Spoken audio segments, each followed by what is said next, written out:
bahwa ada orang-orang yang kemudian mimpin negara terus bisa ngomong kayak gitu, itu gila banget, merasa dia di atas hukum gitu. Jadi hari ini emang kita nggak baik-baik aja. Tapi saya bilang, Bu, kalau aku aja yang punya privilege segini takut, yang nggak punya privilege gimana? Dan itu menyedihkan sebenarnya kalau kita bicara soal demokrasi. Terus kemudian, oh iya ada backingan, ada yang nggak gitu, bukan itu. Terus saya sering banget loh dibilang, kamu iri aja, makanya kamu sering ngerosting dia, kamu iri aja. Tapi beneran enggak? Enggak. Apalagi kalau harus ngubah undang-undang, enggak ya.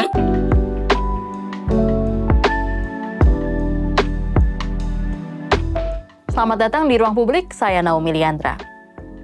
Sungguh beralasan ketika banyak orang menyebut ruang kebebasan berekspresi kian menyempit. Kasus komika Panji Pragiwaksono adalah bukti nyata bagaimana hukum dijadikan alat memberangus kritik. Panji diperkarakan ke Polda Metro Jaya atas komedi tunggalnya Mens Rea yang menyinggung banyak pihak. Dan sudah ada 6 laporan yang masuk ke polisi dengan menggunakan KUHP baru, pasal penghasutan dan juga penghinaan agama.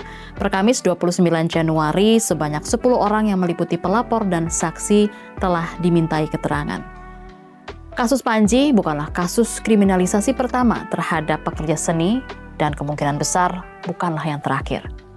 LSM Kontras juga mencatat sepanjang 2025 ada 76 kasus pelanggaran kebebasan berkesenian dan berekspresi dengan aparat polisi sebagai pelaku utama. Lalu bagaimana nasib kebebasan sipil ke depannya? Adakah celah aman bagi warga untuk tetap bersuara? Hari ini saya Naomi Liandra sudah kedatangan tamu istimewa di Ruang Publik hari ini, aktivis kemanusiaan sekaligus putri Presiden keempat RI, Gus Dur, yaitu Mbak Inaya Wahid. Halo Mbak Inaya. Hai Kakak Naomi. Hai Mbak Inaya. Gimana kabar Mbak? Sehat? Baik.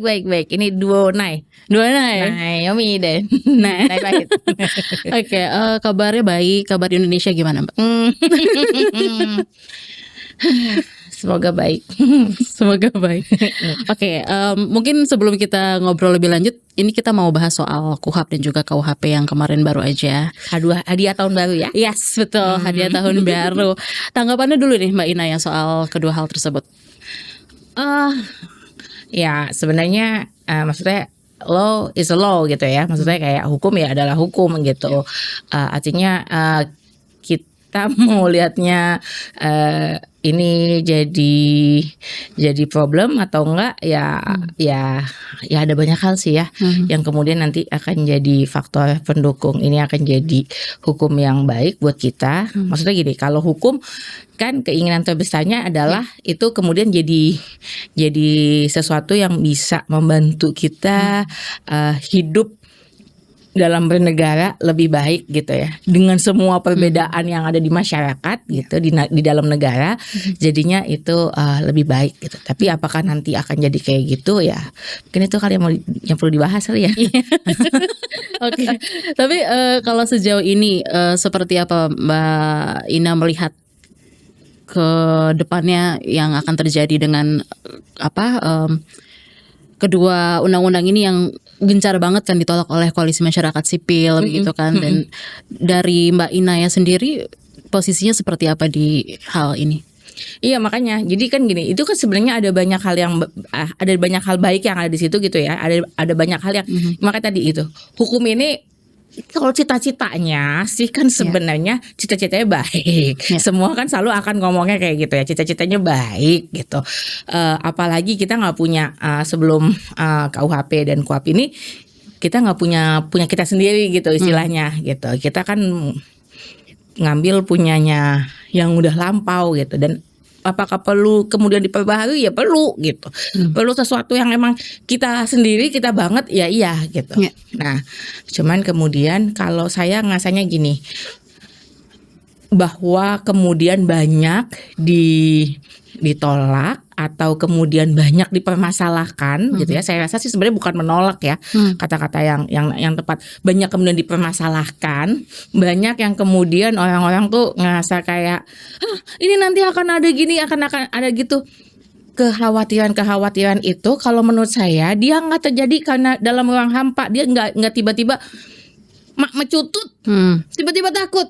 Kamu ketakutan berlebihan. Enggak gitu. Ini sebenarnya kalau menurut saya ada hal-hal yang perlu kita perhatikan dari kemarin ketika ngomongin soal KUHP atau KUHP, percakapannya itu adalah ketika ngomongin soal penolakan, yang diomongin itu adalah si undang-undangnya itu sendiri, si pasal-pasal itu sendiri. Masalahnya di sini. Oh, ini yang kurang ini gitu. Itu banyak. Itu kan kalau permasalahannya ada pasal-pasal yang kemudian dianggap karet dan segala macam gitu. Tapi yang pengen saya tekanin, Kak Naomi, ini persoalannya kalau buat saya kekhawatiran itu atau ketakutan itu dia nggak muncul begitu aja. Ada alasan kenapa teman-teman koalisi masyarakat sipil itu kemudian mempermasalahkan atau mengkhawatirkan si perangkat baru ini gitu, si perangkat yang ya sebenarnya nggak baru-baru amat, maksudnya berubah wujud aja gitu, di-upgrade ya, versi upgrade ini gitu, karena berdasarkan pengalaman dong gitu. Jadi artinya gini, artinya banyak banget pasal karet. Jadi kalau misalnya kemudian menterinya bilang, maka dibaca dong semuanya gitu. Soalnya ini bukan hanya persoalan si pasal per pasal kalau buat saya gitu. Ada masalah-masalah lain, misalnya psikologi publik yang udah berkali-kali kecolongan, berkali-kali ngerasa ditipu gitu misalnya, berkali-kali punya pengalaman buruk gitu berdasarkan hukum gitu. Jadi saya rasa ketakutan itu juga beralasan, valid banget. Bahwa kemudian misalnya nih teman-teman yang kemarin ditangkap pada saat demo Agustus, apakah mereka kemudian ditangkapnya atas nama hukum? Ya iya gitu. Jadi kalau mainnya dihukum ya iya. Tapi apakah sebenarnya perlu ditangkap? Itu persoalan lain. Banyak banget kemudian pengalaman kita pelanggaran hukumnya gini, bahkan bukan pelanggaran hukum tapi pelanggaran etika. Pelanggaran etika ya. Gitu. Jadi ini yang kemudian saya rasa bermasalah kalau kita mau ngomongin soal pasal-pasal karet gitu. Ya banyak. Itu satu. Yang kedua ya tadi itu berdasarkan pengalaman kita pribadi, kita udah takut duluan. Ya, udah parno duluan nih. Udah parno duluan. Mohon maaf nih, nggak bisa dipercaya soalnya gitu.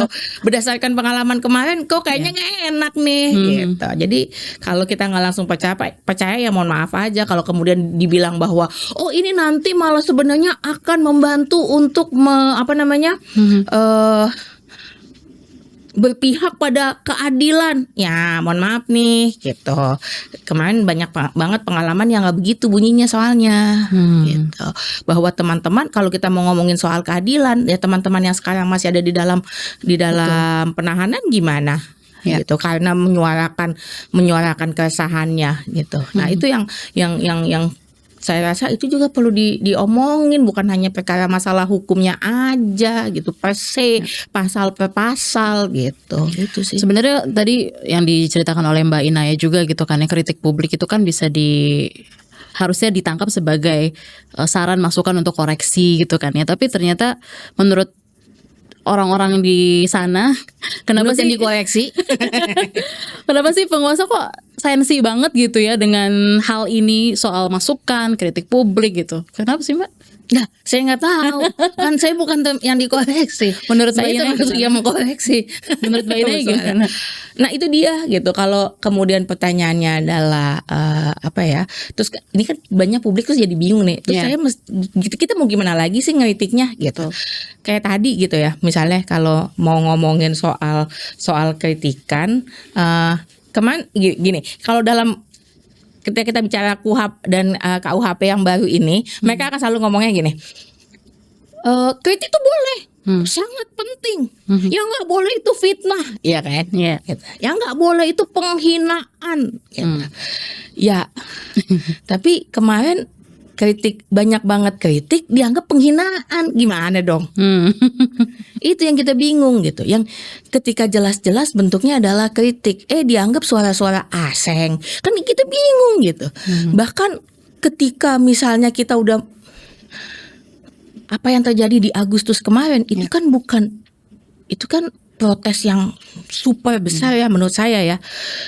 Udah sebesar itu aja masih yang disalahin yang kemudian protes gitu. Padahal mereka tuh karena udah nggak nemu kanal lain.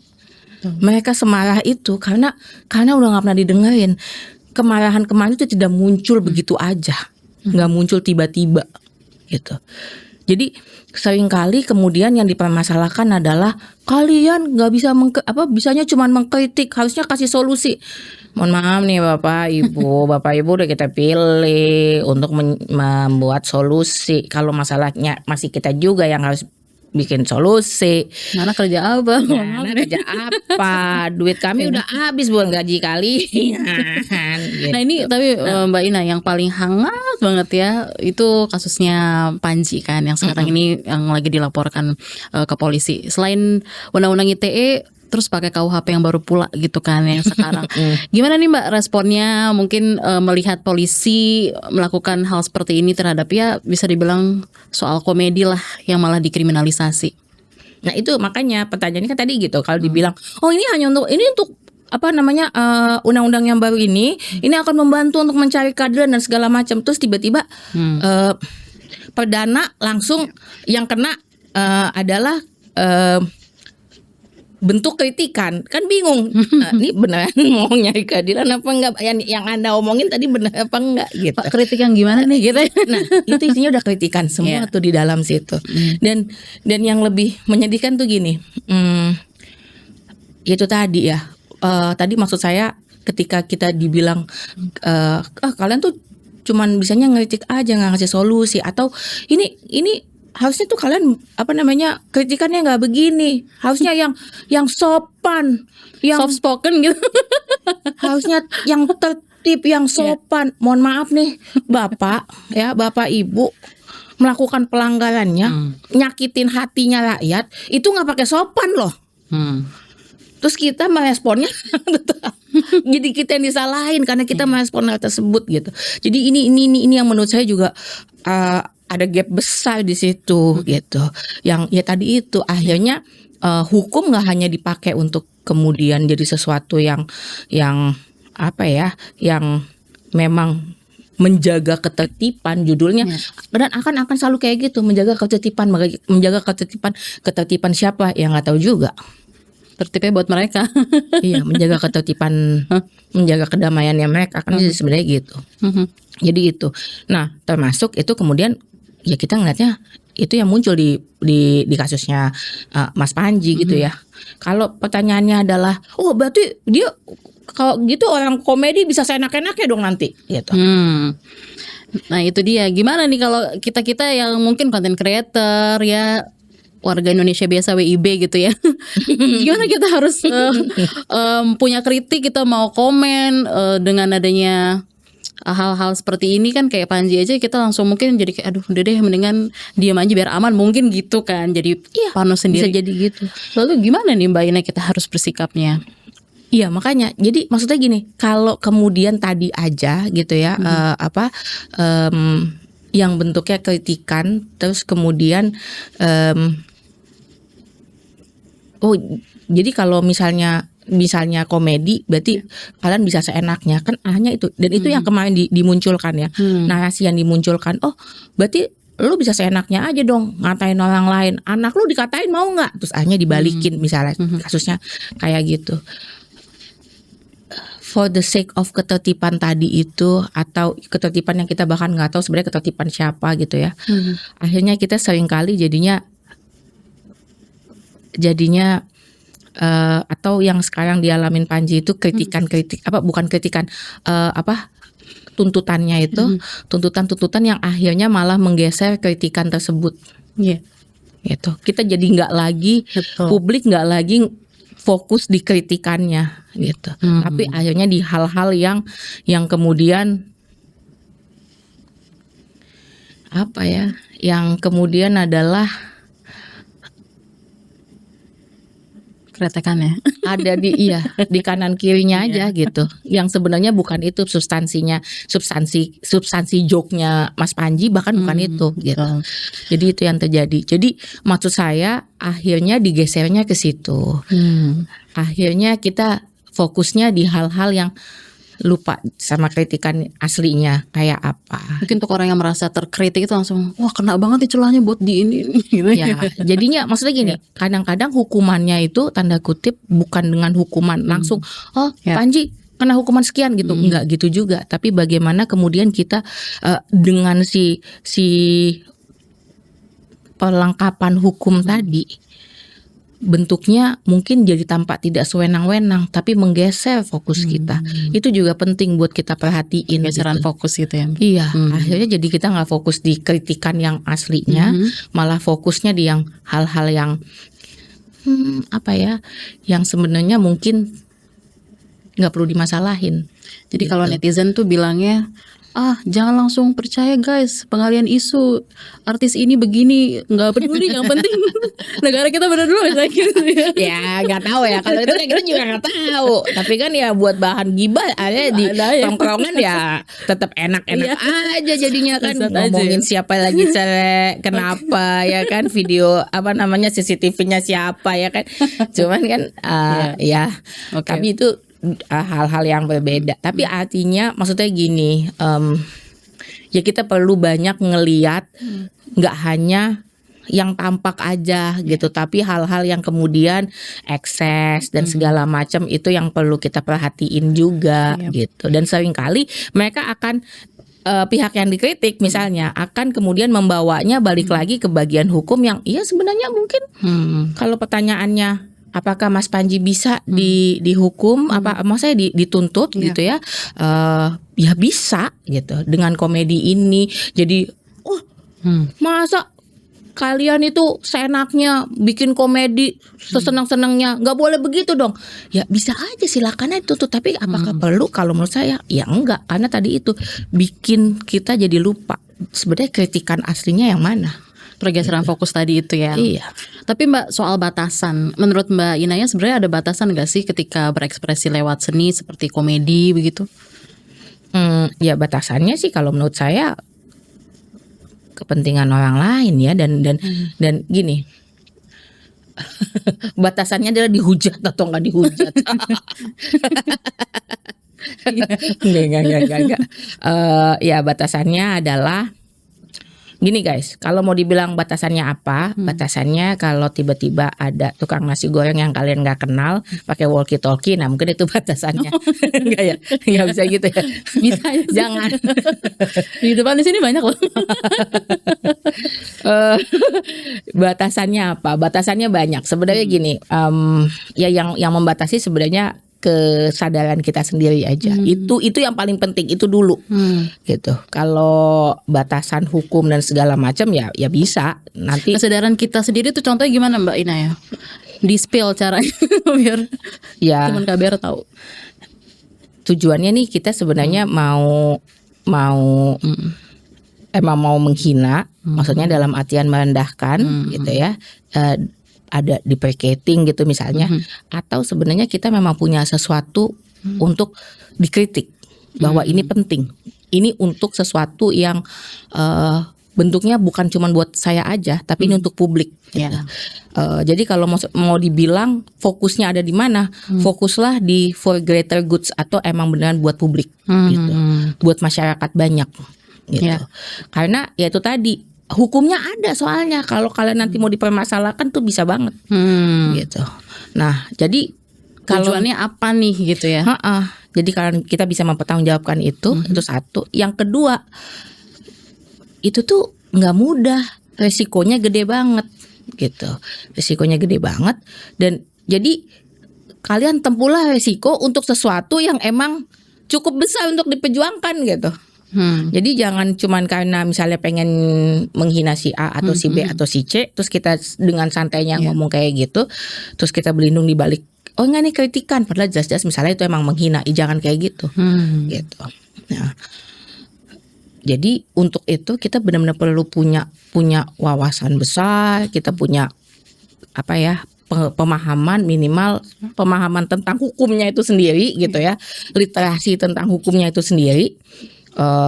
Kita tahu yang mana, makanya saya rasa kenapa judul pertunjukannya Mas Panji itu adalah mens rea, dan kenapa dia berkutat di mens rea sebenarnya gitu ya, ya karena itu, dan itu aja masih kena gitu, apalagi betul. Kalau kita nggak paham soal si hukumnya, kita nggak kenal pasal-pasalnya, kita nggak tahu ekses yang akan kita dapat, nah itu akan resikonya gede banget buat kita. Tapi sebenarnya apa kita memang lagi dibatasin sama kebijakan negara sendiri nggak sih Mbak Ina ya? Di saat seperti ini ya, demokrasi yang lagi kita jalanin hari-hari ini. Ya itu dia ya.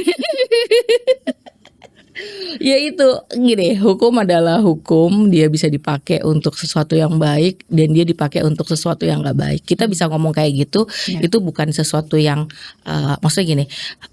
Ini apa gue yang halu aja kali ya? Ini sebenarnya mereka baik banget loh, bikin ini semua ini demi kepentingan gue loh. Atau ketika kita bilang, nih kok kayaknya ada yang salah ya, tapi apa ya gitu. Ini kayaknya nggak boleh, ini kayaknya membatasi gue deh gitu. Apakah perasaan itu memang out of the blue, out of nowhere? Kan enggak. Sekali lagi, dia muncul karena ada Gelitikan itu ya, pengalaman bagaimana misalnya setelah adanya UU Cilaka misalnya. Mohon maaf nih pemerintah, saya tetap akan nyebutnya sebagai UU Cilaka.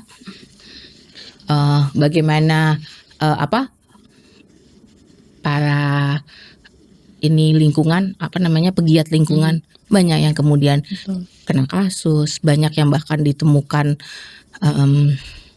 dalam kondisi nggak baik-baik aja gitu misalnya. Nah, pengalaman kayak gitu, pengalaman bagaimana teman-teman yang kemarin ada di dalam tahanan kemudian bercerita perlakuan yang mereka terima, yang kayak gitu loh. Jadi ini tuh nggak muncul karena kita emang ngadi-ngadi gitu. Enggak gitu, karena ada alasan-alasan tertentu. Jadi kalau misalnya kita kemudian bilang, nih kayaknya gue nggak dibatasin deh, ya emang karena mungkin perasaan itu emang muncul dengan beralasan gitu. Tapi kalau kita belajar dari kasusnya Panji begitu ya Mbak Ina, kita balik lagi nih. Sebenarnya apa sih Mbak yang bikin kita ini sekarang jadi bisa dibilang Raisa lah, serba salah gitu. Untuk kasih masukan ke pemerintah ya. Atau mungkin ada gak sih kira-kira celah yang seenggaknya tuh bisa didengar gitu dengan clear lah, tanpa harus itu gak boleh, kritiknya nggak gitu, kritik kok diatur. Iya. Emang kita jadi Raisa ngomong, Raisa gerak, ya kan? Iya betul. Ya itu kan sebenarnya kita bisa lihat dari apa yang dilakukan oleh Mas Panji ya. Mas Panji itu yang dilakukan benar-benar dia konsul dulu nih sama lawyer, ya kan. Terus kemudian dia benar-benar beatnya itu dipersiapkan sebaik mungkin dalam berbagai celah gitu. Nah karena gini, Kak Naomi, yang satu yang kita juga perlu perhatikan gitu ya. Ada banyak kasus nih sekarang yang nyerang itu bukan orang-orang yang juga, bahkan kadang-kadang bukan orang yang dituju. Iya. Gitu. Kasusnya Mas Panji kemarin sebelumnya tuntutannya itu mengatasnamakan NU, yang sebenarnya bukan ya sebagai orang NU dan sebagai pengurus NU. Saya menyatakan itu enggak, itu nggak mewakili NU gitu. Si orang yang bikin saya lebih kesel lagi karena namanya adalah Abdurrahman Wahid orang itu ya. Jadi saya kesel banget gitu, kayak Ngana tahu nggak sih Abdurrahman Wahid yang asli. Bercandanya kayak apa gitu kan. Nah banyak juga yang kemudian istilahnya tuh, kalau dalam bahasa Jawa tuh ada satu istilah namanya nabok, nyilih tangan. Nabok tapi pakai tangan orang. Oke, ya. Itu juga banyak. Dan publik juga harus menghadapi nggak hanya misalnya tekanan dari yang kemudian misalnya disasar gitu ya, sebagai kritikan gitu. Tapi juga misalnya sama orang-orang di sekitarnya sama netizen yang tiba-tiba berbondong-bondong menghujat dan segala Pas macam. dilihat followersnya nol, Nol apa ya gitu. followingnya nol, postingan nggak ada. Nggak ada gitu. Terus dan ya itu kan saya kayak kemarin Iya. gitu, saya tiba-tiba joke saya yang apa gitu, habis itu DM saya penuh dengan kata-kata makian gitu yang siapa sih ini, nggak kenal, nggak jelas, nggak ada ininya gitu. Nah yang kayak gitu-gitu. Jadi apa yang mesti dilakukan, bersiap gitu. Ada hal-hal yang ya ini yang terjadi saat ini di publik gitu. Kita nggak hanya tanda kutip mungkin tadi digeser ininya apa namanya fokusnya Iya.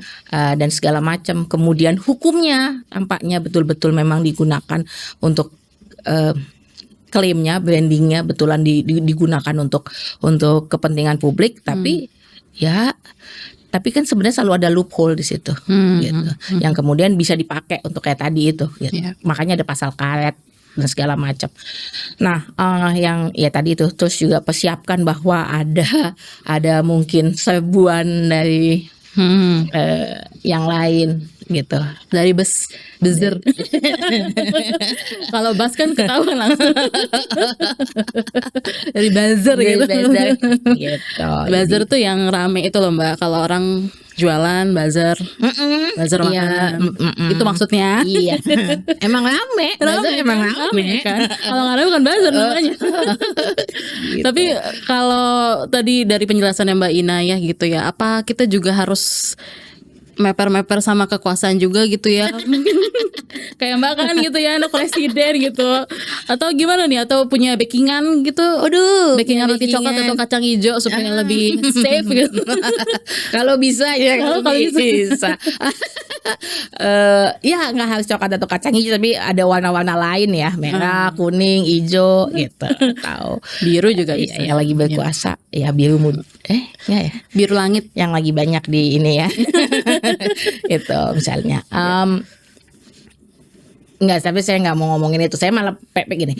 Iya kan nggak semuanya orang bisa ngomong kayak gitu ya, gitu. Apa nggak semua orang bisa punya dan itu menyedihkan sebenarnya kalau kita bicara soal demokrasi. Terus kemudian, oh iya ada backingan ada, yang nggak gitu, bukan itu. Tapi sedih karena ada joke itu, ada ketakutan itu, aduh aku nggak punya backingan gitu, aduh aku nggak bisa ngomong nih, ya udahlah aku diem Backingan aja. itu maksudnya yang tadi Mbak sebut warna-warni itu. Ya Parpol itu. kita inilah apa orang Indonesia itu agak sensitif kalau yang warna-warni kan. Oh, ya. gitu ya. Gitu. Jadi poinnya adalah tetap ngomong.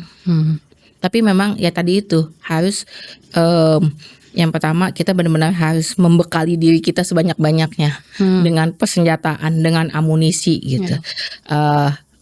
Apakah itu artinya jaminan kita akan selamat? Ya enggak. Itu teman-teman yang sekarang masih ada di dalam tahanan aja itu amunisinya banyak itu. Betul. Gitu.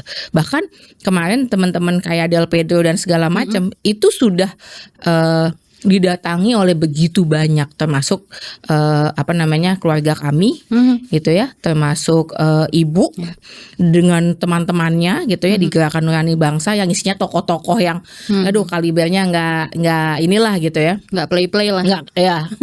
nggak ada kalengnya sama sekali gitu.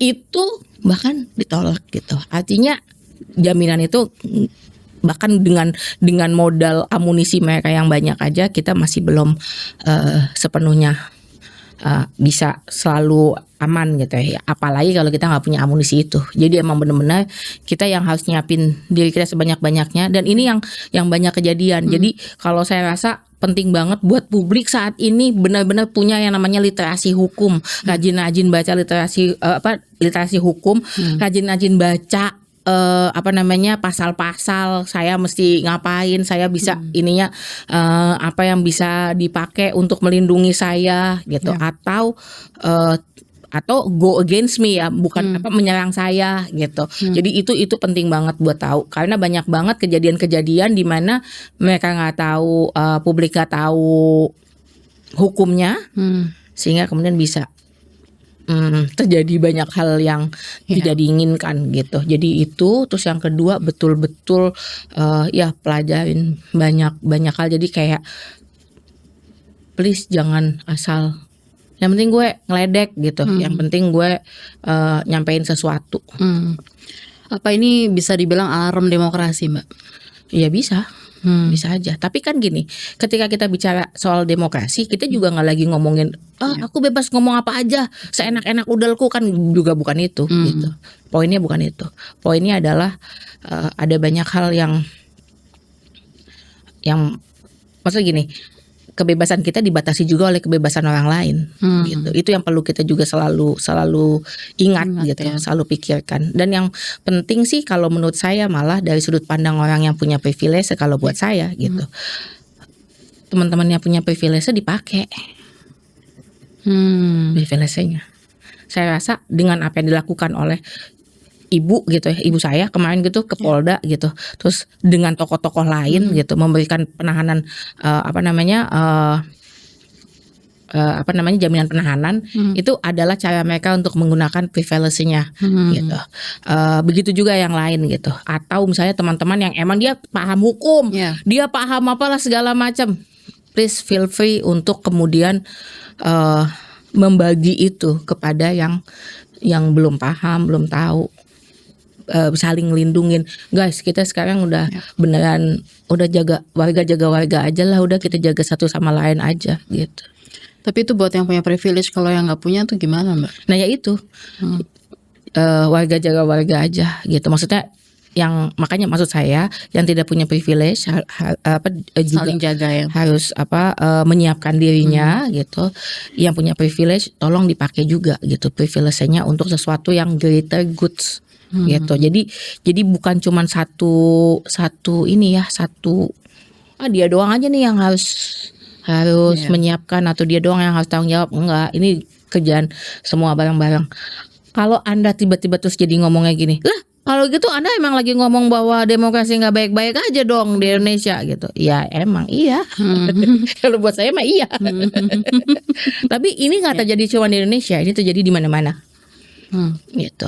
Hari ini kita lihat misalnya kayak di Amerika, kasus banyaknya orang yang ditangkap oleh ICE yang kemudian akhirnya terjadi pembunuhan. Saya sih menganggapnya pembunuhan, saya salah satu menganggap yang itu sebagai pembunuhan gitu ya. Kesewenang-wenangan hukum gitu. Itu tadi kesewenang-wenangan hukum gitu. Mereka dilindungi hukum nggak? Apa tindakannya dilindungi hukum nggak? Iya.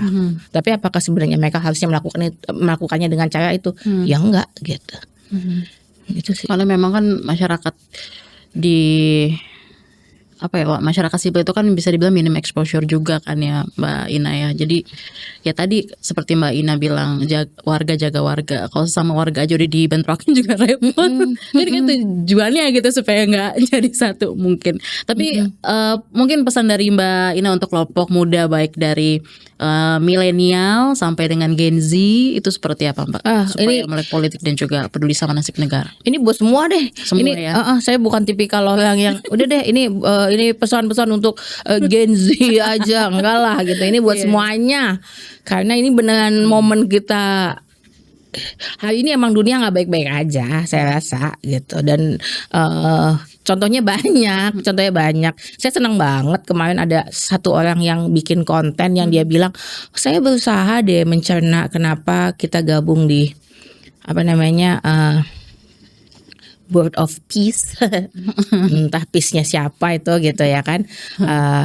Dan segala macam, dan kenapa kok kayak ngeyel banget harus gabung sama mereka. Terus hanya dia bilang, mungkin ini karena emang birds of the same feather flocks together ya gitu. Orang-orang yang emang sejenis yang ngumpulnya bareng kan gitu.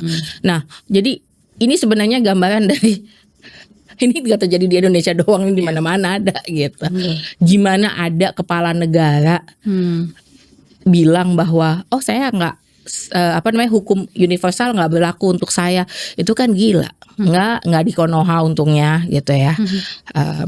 Tapi bahwa ada orang-orang yang kemudian mimpin negara terus bisa ngomong kayak gitu, itu gila banget, merasa dia di atas hukum gitu. Jadi hari ini emang kita nggak baik-baik aja. Jadi kalau emang stres, dan seriously Kak, aku dari kemarin beberapa kali bikin pelatihan tentang stres. Karena aku lagi banyak ngomongin soal mental health juga gitu ya. Banyak banget dari teman-teman itu yang emang stresnya salah satunya adalah karena kondisi negara dan kondisi dunia gitu. Jadi valid kesetresanmu, kekhawatiranmu, ketakutanmu itu valid, sangat valid hari ini. Nah, harus ngapain, pertanyaannya itu. Kalau harus ngapain, yang bisa kita lakukan saat ini adalah ya tadi itu, kita sama-sama saling jaga. Emang lagi kondisi nggak enak, jadi kita hanya bisa saling jaga aja. Make sure bahwa kita punya tadi itu amunisi, kita punya perlengkapan yang banyak. Perlengkapannya apa? Baca. Literasi.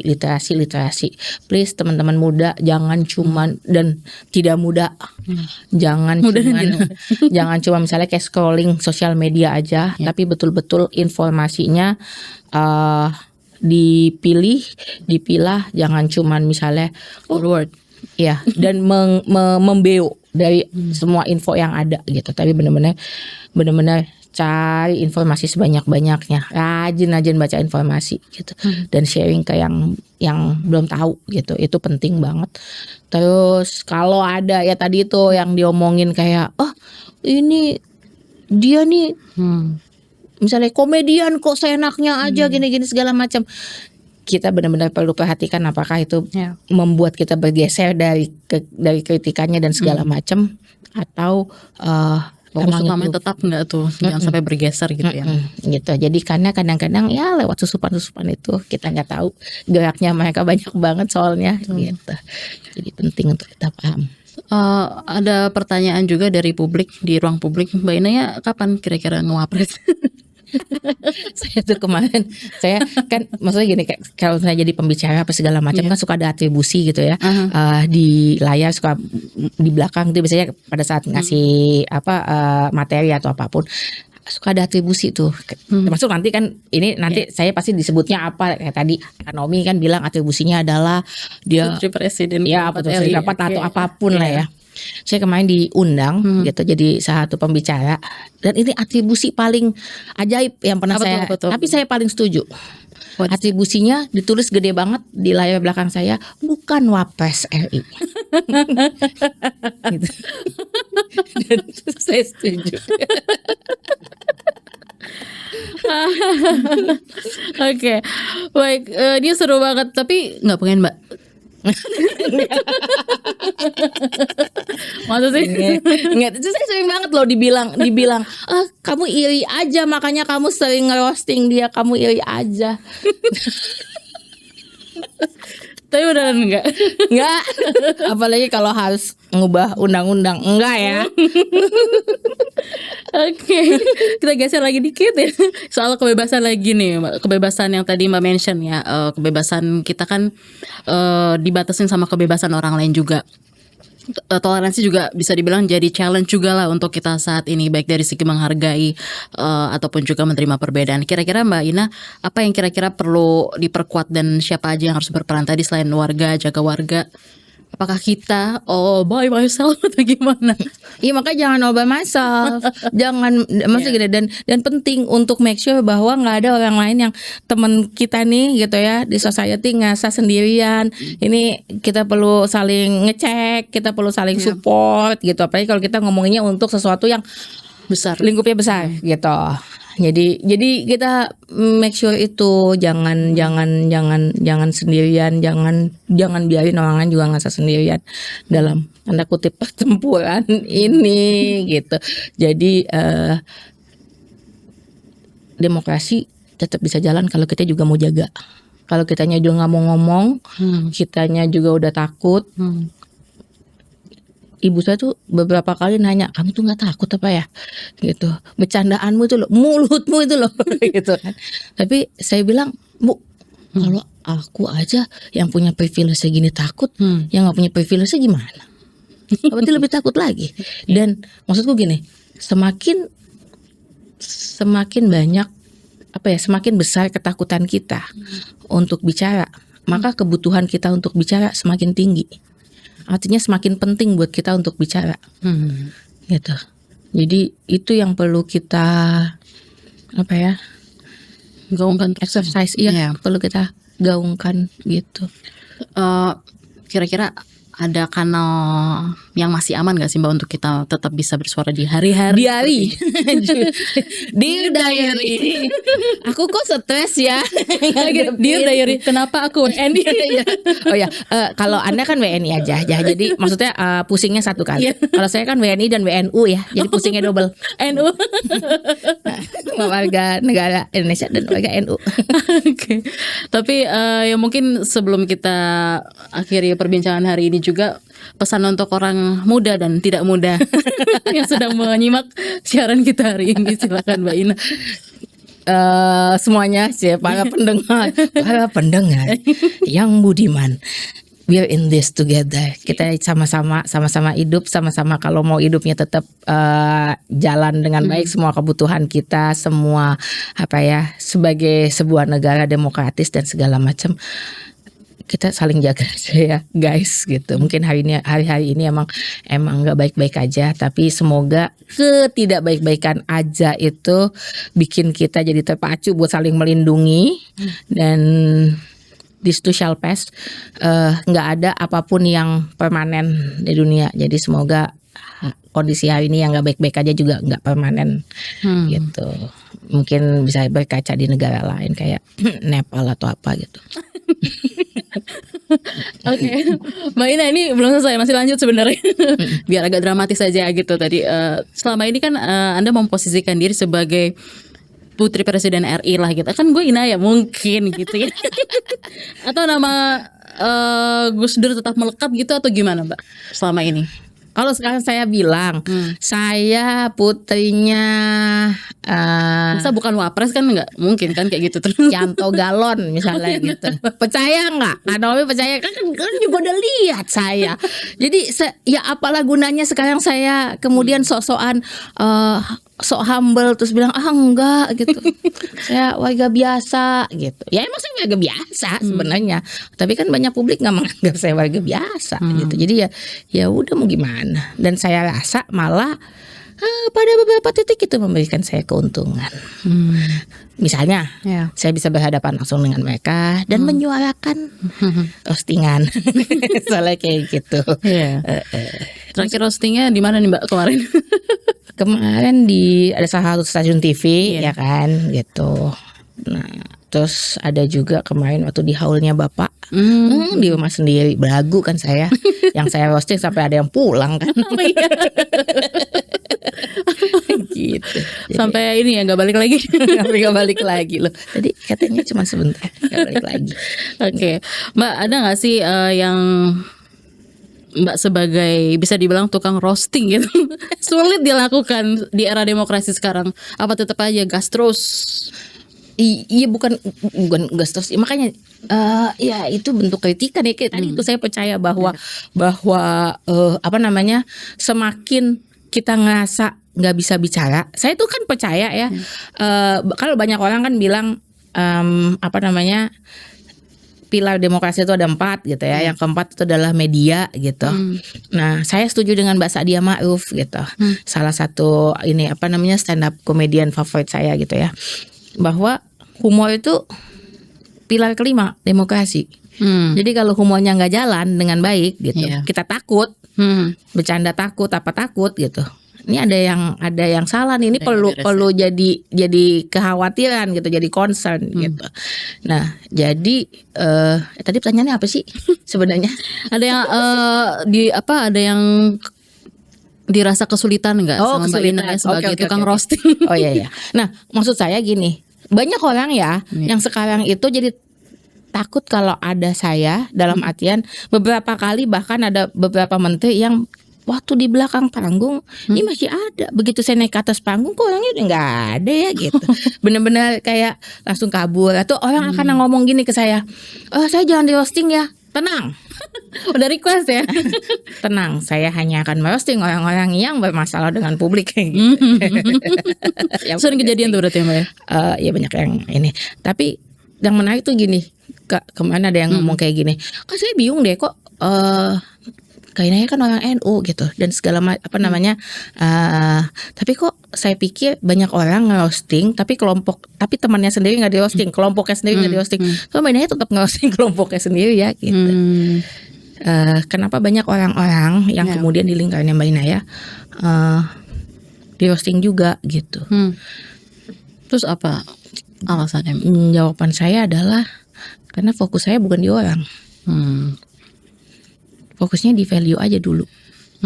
Ada tujuan utama besarnya di situ gitu. Ini value-nya jalan nggak sebagai society.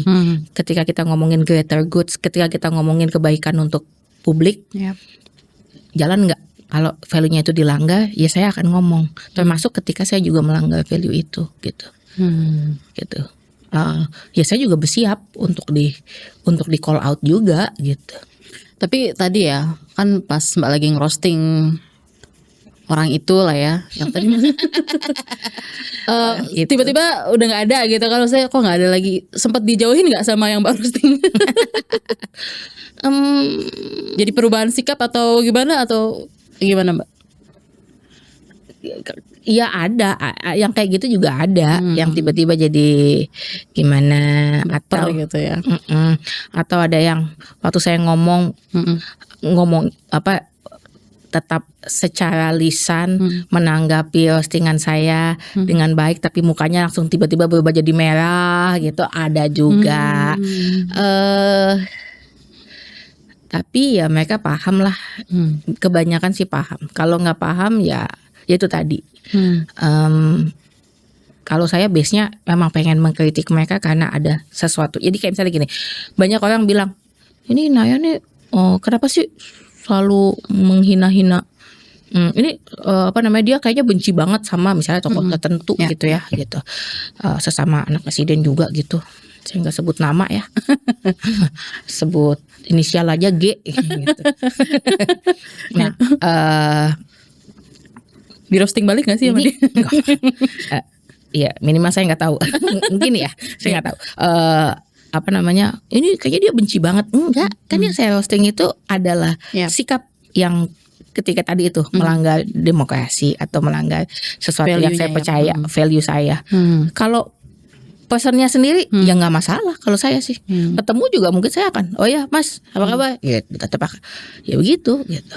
Jadi kita perlu membedakan, makanya penting kayak jadinya kita juga bisa membaca sih pasal apa namanya, pasal penghinaan itu yang ada di apa namanya KUHP yang baru itu yang dianggap sebagai salah satu pasal bermasalah karena ini anti kritikan ini pasal misalnya penghinaan terhadap kepala negara dan wakil kepala negara gitu ya itu kita perlu paham bahwa ketika kita ngomongin kritikan maka yang dikritik itu adalah si kepala negara dan wakil kepala negaranya. Jadi si jabatan ketika dibilang lambang apa namanya apa sih sebutannya itu atribut negara itu apalah itu apa perangkat negara misalnya gitu, terus nggak boleh lah ya perangkat negara yang jangan orangnya gitu, bukan orangnya memang gitu.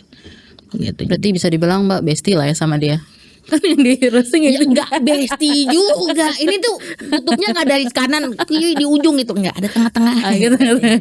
Ya Mas gitu. Bestian yang kan minimal ya, tapi saya enggak tahu ya kalau mau dibilang saya juga tahu email Kaskus enggak ya mungkin Kaskus kayak semua orang tahu akun Kaskus. Tahu dong Kaskus. Itu tanda bestie enggak sih? Enggak ya? Enggak deh. Berarti dia bestinya semua orang. Karena semua orang tahu. Oh gitu. Ya mungkin kan karena kan yang dilihat kan value-nya, tapi personnya mungkin ikrip gitu sama Mbak Ina ya. Enggak juga ya. Kalau ikrip, kalau emang itu udah ikrip banget, saya emang nggak saya kritik di luar, saya toyo. Seseorang, saya nggak ngomongin dia ya. Maksudnya kalau sama teman, yang maksudnya gitu ya. Gitu. Oke, mungkin terakhir lagi tadi terakhir pertama terus yang kedua. Pasangan untuk orang muda, orang setengah muda, dan orang yang tidak muda. Itu tadi pesan untuk udah dipesanin berkali-kali loh. Saling jaga, guys, saling jaga. Moga-moga ini nggak lama karena nggak ada yang permanen ya kan. Tapi masalahnya ini berapa lama itu yang jadi masalah. Nggak permanen sih, tapi kalau 50 tahun ya pusing juga kan ya kan. Jadi moga-moga kondisi jadi makin baik-baik aja, demokrasi beneran bisa dijalanin, rakyat beneran dapet yang terbaik gitu. Nggak ada lagi toxic relationship ya kan. Gitu. Jadi itu sih. Nah untuk itu emang kita perlu aktif, kita perlu bergerak. Jadi jangan malas gerak. Malas gerak ya saya sebenarnya. Nggak. Kalau malas gerak kita nanti nggak punya Amunisi juga ya. Amunisi juga. Ya. Kita juga nggak tahu harus melangkah kayak gimana gitu. Jadi Gerak terus. saling jaga, benar-benar saling jaga. Dan kalau mau aman, kanalnya di Dear Diary. Dia diary. Kok bapak itu ngomongin sawit lagi ya gitu misalnya. Nah, itu aman mungkin. Ini nggak ada yang tahu. biar nggak gampang kepancing, kebentur antar warga, gimana nih Mbak? Kan gitu ya, orang udah satu komen terus dikomenin balik, wah diserang gitu. Mungkin biar gak kepancing, biar saling, kita tuh harus jaga warga loh gitu. Gimana? Itu ya, apa namanya, emang literasi ya gitu. Jadi emang banyak-banyakin membaca. Berarti di grup keluarga itu biasanya penting juga ya Mbak. Kadang ada kan grup keluarga orang yang lebih senior gitu mengirim sesuatu, terus kalau kita ini bukan gitu kan, oh ini betul lah. Itu juga awal dari semua. Iya ya, jadi ya minimal jangan berhenti ngingetin gitu. Apalagi ini udah mau puasa, udah mau lebaran gitu. Jangan keluar dulu dari grup keluarga meskipun kita puyeng kayak kok dia ngomongin gitu sih, kan itu salah gitu. Ya sabar-sabar sampai lebaran ya. Iya. Saling menguatkan guys, saling menguatkan, saling menyiapkan. Semoga segera yang terbaik segera muncul. Amin, itu harapan kita semua. Makasih banyak Mbak Inaya sudah bersedia datang ke studio KBR di lantai 10 di ruang publik ini. Terima kasih Mbak Inaya, thank you.